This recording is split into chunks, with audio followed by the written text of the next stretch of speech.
Hello and welcome to my YouTube channel. So आज का हमारा टॉपिक होगा अबॉर्शन, जो कि ऑब्स्टेट्रिक्स एंड गायनेकोलॉजी के अंदर में आता है।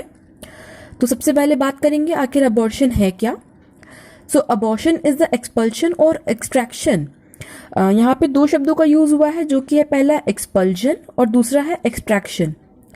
एक्सपल्जन इसलिए बोल रहे हैं कि अगर वो खुद से भी एक्सपेल आउट होता है, जो भी फीटस है या एम्ब्रियो है, वो खुद से भी एक्सपेल आउट हो सकता है और उसको एक्सट्रैक्ट भी करवाया जा सकता है from the mother's womb weighing less than 500 grams.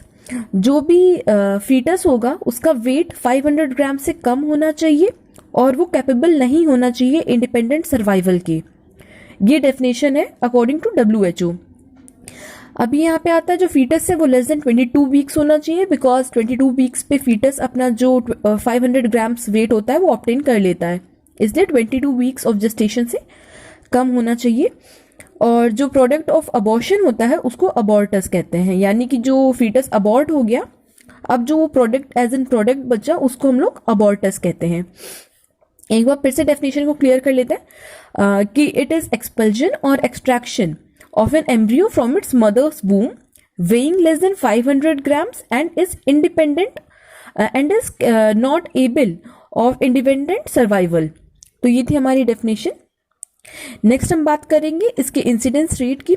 So incidence rate होता है इसका वैरी करता है वैसे तो, इसलिए 10 to 20% ऑफ टोटल प्रेगनेंसीज होता है, जिसमें से टोटल 75% ऑफ दी अबॉर्शंस हो जाते हैं in less than 16 weeks of gestation और 80% होते हैं in less than 12 week of gestation. Next हम आते हैं एटियोलॉजी पे। एटियोलॉजी मतलब वो सारे कॉजेस जिसकी वजह से अबॉर्शन होता है। तो पहला होता है जेनेटिक फैक्टर्स। अब यहाँ पे जेनेटिक फैक्टर्स होंगे फीटस के। अगर उसको किसी भी तरीके की क्रोमोसोमल एबनॉर्मलिटी है या फिर ट्राइजोमी है, इस टाइप का अगर उसको कोई भी क्रोमोसोमल एबनॉर्मलिटी है तो उसकी वजह से भी जो फीटस होता है वो अबॉर्ट हो सकता है।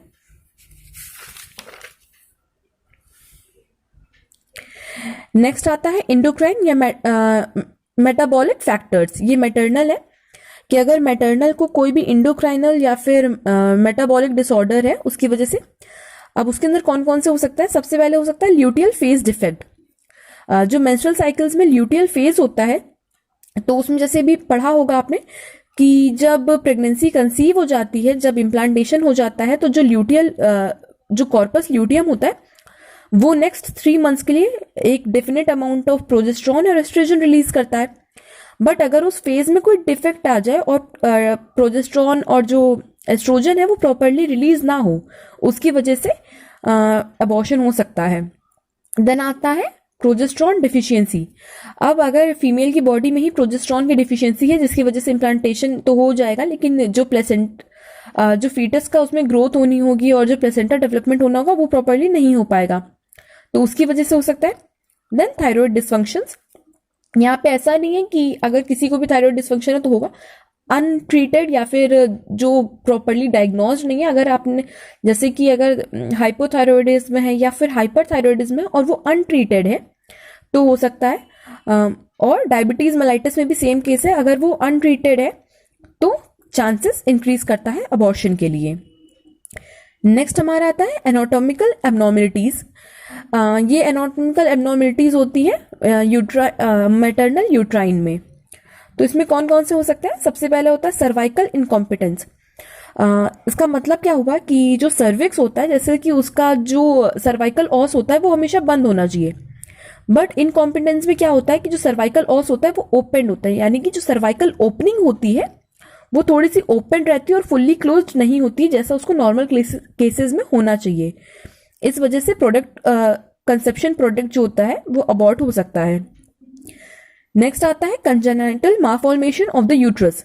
अभी कंजेनाइटल मालफॉर्मेशन में क्या होता है कि यूट्रस में कोई भी ऐसा कंजेनाइटल मालफॉर्मेशन है, यानी कि कंजेनाइटल मतलब बाय बर्थ, यूट्रस में जो मैटरनल यूट्रस है उसी में किसी तरीके की एबनॉर्मलिटी है। देन आफ्टर आता है यूट्राइन फिब्रॉइड। ये भी उसी में कि अगर यूट्रस में ऑलरेडी कोई फिब्रॉइड है जिसकी वजह से इम्प्लांटेशन प्रॉपर नहीं हो पा रहा है या फिर इम्प्लांटेशन हो भी गया तो फिर जो प्लेसेंटा है वो प्रॉपरली अटैच ना हो पाए उसकी वजह से। एंड नेक्स्ट आता है इंट्रा यूट्राइन एडेशन, कि जब यूट्रस ही एडहेशन का मतलब होता है चिपक जाना, तो यूट्रस कहीं पे अगर वो चिपक रहा है तो उसकी वजह से हो सकता है। देन आता है इन्फेक्शन। इन्फेक्शन में बैक्टीरियल इन्फेक्शन हो सकता है, वायरल इन्फेक्शन हो सकता है, या पैरासाइटिक इन्फेक्शन हो सकता है। इसी में आपने एक नाम सुना होगा, टॉर्च। तो ये सारे जो इन्फेक्शन होते हैं ये पॉसिबिलिटीज बढ़ाते हैं अबॉर्शन की। देन आता है मैटरनल मेडिकल कंडीशंस। आखिर मैटरनल को मतलब मदर को ऐसी कौन कौन सी मेडिकल कंडीशंस हो सकती हैं जिसकी वजह से अबॉर्शन कॉज हो।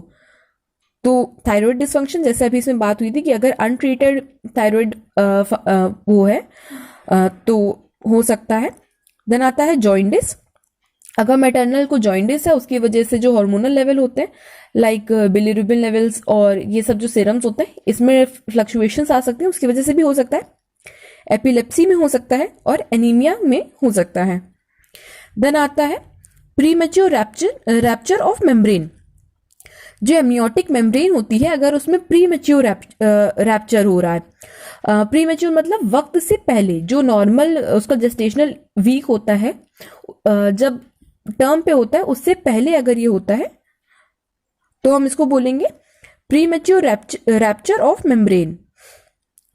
नेक्स्ट आता है इन्वायरमेंटल फैक्टर्स। इन्वायरमेंटल फैक्टर्स में क्या हो सकता है कि अगर मदर जो है वो स्मोक कर रही है या फिर सेकेंड हैंड स्मोकिंग है या फिर थर्ड हैंड स्मोकिंग है। जरूरी नहीं कि मैटरनल जो मदर है वो स्मोक ही कर रही हो, सेकेंड हैंड या थर्ड हैंड भी हो सकती है। देन आफ्टर आता है अल्कोहल इनटेक। नेक्स्ट आता है हमारा कॉन्ट्रासेप्टिव एजेंट्स। अगर जैसे मदर ने आईयूडी लगवाया हुआ है, इंट्रायूट्राइन डिवाइस, या फिर वो कोई ऐसी पिल्स ले रही है ओरल कॉन्ट्रासेप्टिव पिल्स, तो उसकी वजह से भी अबॉर्शन के चांसेस इंक्रीज होते हैं। बिकॉज ओरल कॉन्ट्रासेप्टिव पिल्स जो होती है उनका लॉन्ग टर्म में एज एन कॉम्प्लिकेशन होता है इनफर्टिलिटी, क्योंकि वो इंडोमेट्रियम लेयर को काफी ज्यादा हार्म करती है। सो ये इस वजह से भी हो सकता है। एंड अनएक्सप्लेन्ड, कुछ रीजंस होते हैं जो अभी तक पता नहीं है कि वो एग्जैक्ट कौन से रीजंस हैं जिसकी वजह से भी हो सकते हैं अबॉर्शन। तो ये सब थे हमारे कॉजेस फॉर अबॉर्शन। तो नेक्स्ट हम आते हैं टाइप ऑफ अबॉर्शन में। तो आखिर कौन कौन से टाइप्स होते हैं। अभी जैसे कि डेफिनेशन में ये चीज साफ साफ बोली गई थी कि एक्सपल्जन या फिर एक्सट्रैक्शन। तो अगर एक्सपल्जन है इसका मतलब वो स्पॉन्टेनियस है, और अगर एक्सट्रैक्शन है इसका मतलब वो इंड्यूस्ड है। स्पॉन्टेनियस मतलब खुद ब खुद हो रहा है, और इंड्यूस मतलब करवाया जा रहा है। तो चलिए अब बात करते हैं इसकी। तो अबॉर्शन के अंदर सबसे पहले दो चीजें आएंगी, स्पॉन्टेनियस यानी खुद ब खुद, और इंड्यूस्ड यानी कि करवाना। अब स्पॉन्टेनियस के अंदर आता है आइसोलेट और रिकरेंट। आइसोलेट का मतलब एक बार हुआ या सिंगल टाइम हुआ, और रिकरेंट का मतलब एक के बाद एक अबॉर्शंस जो है वो होते जा रहे हैं। अब इसके अंदर कौन कौन से आते हैं, यहाँ पे हम टाइप्स बताने के साथ साथ उनके बारे में थोड़ा सा एक ओवरव्यू देते चलेंगे ताकि आपको इजीली वो चीजें समझ में आए।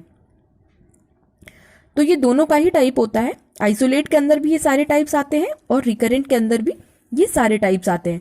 तो टोटल 6 टाइप्स होते हैं जो कि हैं threatened abortion, inevitable abortion, complete abortion, incomplete abortion, missed abortion और सेप्टिक अबॉर्शन। तो सबसे पहले हम बात करेंगे थ्रेटेंड अबॉर्शन की। तो थ्रेटेंड जैसे अपने नाम से पता चल रहा है, थ्रेटन मतलब धमकी एक तरीके से, है ना। तो यहाँ पे क्या होता है कि जो फीटस होता है वो उसमें अबॉर्शन इंड्यूस तो हो चुका होता है, लाइक अबॉर्शन प्रोसेस जो होता है वो स्टार्ट हो चुका होता है, बस उस हद तक नहीं पहुंचा होता है कि उसको रिकवर ना किया जा सके। लाइक एक तरीके से धमकी है कि भाई अगर अभी प्रॉपरली मैनेज नहीं करोगे तो जो फीटस है वो अबॉर्ट हो जाएगा। तो इसको कहेंगे threatened abortion. Inevitable abortion next हमारा आता है इनएविक्टेबल। सो ये भी थ्रेटेंड की तरह होता है, लेकिन इसमें क्या होता है, जैसे थ्रेटेंड में एक धमकी होती है कि अगर मैनेज नहीं किया तो अबॉर्ट हो जाएगा, इसमें कोई धमकी वाला सीन ही नहीं आता, जो फीटस है वो सीधे से अबॉर्ट हो जाता है। ये दो जो है कि आपस में को रिलेटेड होते हैं, तो आप इनसे ये 6 के 6 नाम याद रख सकोगे। थ्रेटेंड मतलब एक धमकी आ रही है कि अगर मैनेज किया तो रिकवर हो जाएगा, नहीं किया तो रिकवर नहीं होगा। इसमें अबॉर्शन उस लेवल तक जा चुका होता है कि जो अबॉर्टस है वो जो फीटस है वो अबॉर्ट ही हो जाएगा और वो मैनेज नहीं किया जा सकता, चाहे आप कुछ भी कर लो, उसको रिकवर बैक नहीं किया जा सकता। देन आता है कंप्लीट अबॉर्शन।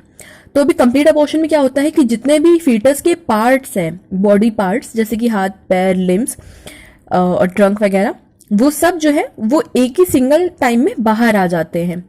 ठीक है, तो कंप्लीट अबॉर्शन यानी जो कंप्लीट फीटस था वो एक बार में अबॉर्ट हो गया। बट इनकम्प्लीट अबॉर्शन में क्या होता है कि फीटस का कोई भी पार्ट रिमेन रहता है within the uterus. Missed abortion में क्या होता है कि जो फीटस होता है वो डेड हो चुका होता है within the uterus, but किसी को पता नहीं चलता है एक्चुअली। तो इसका मतलब क्या हुआ कि जो फीटस है वो अबॉर्ट हो चुका है और वो रिटेन्ड है within the placenta, whole within the uterus. Incomplete और इसमें कंफ्यूज मत होइएगा, इसमें कुछ पार्ट है वो अंदर रह जाता है, और मिस्ड में पता नहीं चल पाता है कि जो फीटस है वो अबॉर्ट हो चुका है और वो रिटेन्ड रहता है within the uterus. Then आता है सेप्टिक अबॉर्शन। तो अबॉर्शन की वजह से जो सेप्सिस हो रहा है, ये जो सेप्टिक कंडीशन फॉर्म हो रही है विद इन द यूट्रस या फिर इन द फीमेल बॉडी, उसको हम सेप्टिक अबॉर्शन बोलेंगे। तो नेक्स्ट हमारा आता है इंड्यूस्ड। इंड्यूस्ड मतलब जो कि करवाया जा रहा है, मतलब एक्सट्रैक्शन हो रहा है। सो इसमें होता है लीगल और इनलीगल। लीगल तो हो गया MTP, medical termination of pregnancy, तो इसमें लीगली करवाया जाता है जिसमें कोई मेडिकल प्रैक्टिशनर जो होता है वो बेबी को एक्सट्रैक्ट आउट करवाता है। देन आता है इनलीगल। इनलीगल में विदाउट एनी मेडिकल प्रोफेशनल, जो भी इनलीगली होता है किसी भी तरह से, जो कहीं भी लोग करवाते हैं, उसे हम इनलीगल की कैटेगरी में डालते हैं। और इसमें जो सेप्सिस होता है वो बहुत ज्यादा कॉमन देखने को मिलता है, बिकॉज इसमें यूजुअली इसका रीजन क्या होता है सेप्सिस ज्यादा देखने को क्यों मिलता है, क्योंकि एसेप्टिक टेक्निक्स नहीं यूज होती हैं। जो जिस भी वर्कर ने, मेडिकल वर्कर ने निकाला, जरूरी नहीं है कि वो प्रॉपर टेक्निक्स यूज कर रहा हो, या फिर इवन ये भी जरूरी नहीं है कि कोई मेडिकल प्रोफेशनल ही अबॉर्ट करवा रहा हो, कि नॉर्मल कोई भी और अबॉर्ट करवा रहा हो। तो इस वजह से इसमें सेप्सिस कंडीशन बहुत ज्यादा देखने को मिलती है। तो एक बार हम इसको थोड़े से में फिर से रिवाइज कर लेते हैं। अबॉर्शन के अंदर आता है स्पॉन्टेनियस और इंड्यूस्ड। स्पॉन्टेनियस मतलब अपने आप हो जाना, इंड्यूस मतलब करवा देना। स्पॉन्टेनियस के अंदर आता है आइसोलेट और रिकरेंट। आइसोलेट का मतलब सिंगल टाइम और रिकरेंट का मतलब कई बार। अब इन दोनों के ही अंदर ये 6 पार्ट्स आते हैं। थ्रेटेंड यानी कि अबॉर्शन जो प्रोसेस है वो शुरू हो चुका है बट रिकवर बैक किया जा सकता है। इनएविक्टेबल में अबॉर्शन प्रोसेस हो चुका है और जो अबॉर्शन है वो कंप्लीटली हो गया है और उसको रिवर्ट बैक नहीं करा जा सकता है किसी भी वे में। कंप्लीट का मतलब होता है कि जो अबॉर्शन हुआ है वो कंप्लीट अबॉर्टस बाहर निकल आया है फीमेल यूट्रस से। इनकम्प्लीट में जो फीटस है उसके कुछ पार्ट्स रिमेन रहेंगे with in the uterus. Missed में क्या होता है, बेबी डेड है और रिटेन्ड है within the uterus. Septic में क्या होता है कि अबॉर्शन की वजह से या फिर जो फीटस है उसकी वजह से जो भी सेप्टिक कंडीशन फॉर्म हो रही है within the female body, उसको हम बोलेंगे सेप्टिक। लीगल में एमटीपी होता है, मेडिकल टर्मिनेशन ऑफ प्रेगनेंसी, जो लीगली करवाया जाता है। और इनलीगल में होता है जो आप कहीं भी इधर उधर जो कपल होते हैं वो करवा लेते हैं, उसको इनलीगल बोलेंगे। और इसमें सेप्टिक जो का वो बहुत ज्यादा कॉमन देखने को मिलता है। सो ये था हमारा पूरा टॉपिक अबॉर्शन के बारे में। आई होप आपको ये समझ में आया हो। Till then, thank you.